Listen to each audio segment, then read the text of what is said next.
I call the whistle wall. Thank you, Mr Chair. It's been very interesting listening to the debate over this bill this afternoon. I'm not on the Finance and Expenditure Select Committee and I haven't been in the House very long.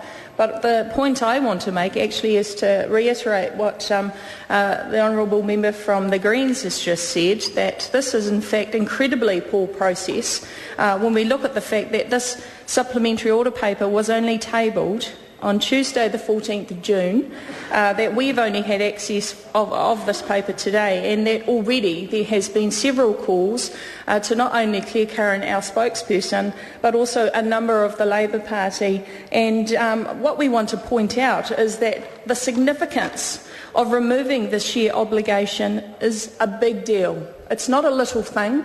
It's not something that should have been put in a supplementary order paper.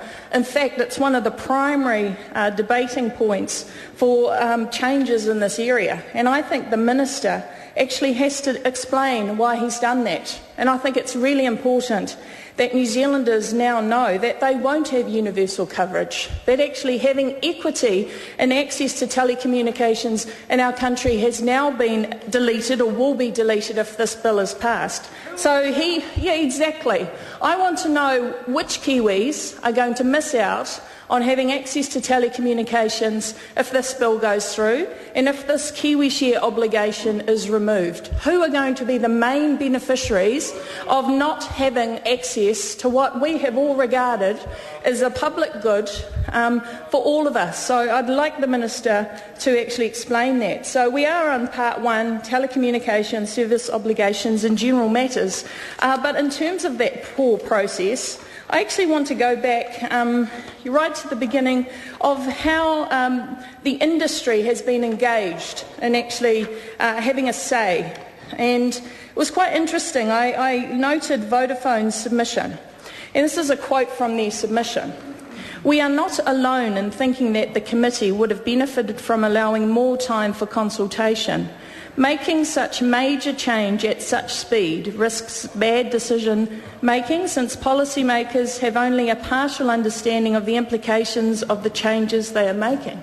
So given we don't fully know, and the last question I asked, hopefully the Minister can answer, who is most affected by removing the Kiwi share obligation? So I'm going to be very interested in what he has to say. But the other question I have for him, if this is such a major piece of legislation, and if we think that telecommunications is so vital for our economy, I want to know why the CEOs of Telstra Clear, of Vodafone, of 2 Degrees, of Intranet New Zealand and Cordia were only given 10 minutes each to discuss this piece of very important legislation. Why have we dumbed down democracy? Why are we rushing through this major piece of legislation without consultation, without input from the people who actually provide that service to New Zealanders?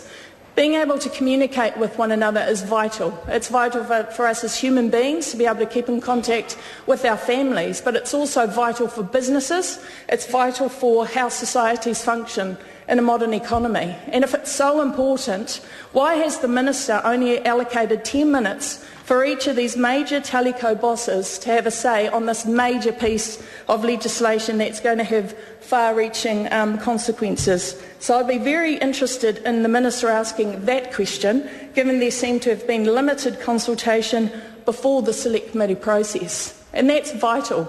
So I look forward to the Minister answering that question.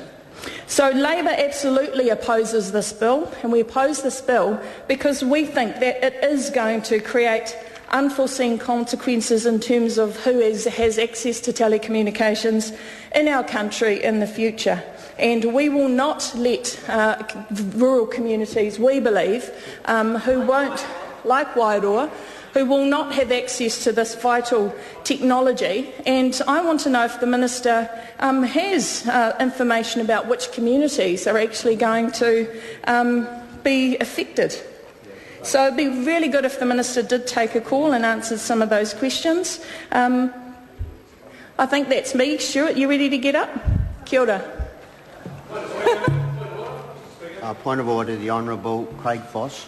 Mr Chair, I seek leave to table a couple of tweets from submitters to FEC, including one who is now a Labour candidate for the next election, saying that the process of submissions was run very well and exceeded the 10 minutes that was publicised. This is in the public domain. Submissions are in the public domain and we won't accept that. The Honourable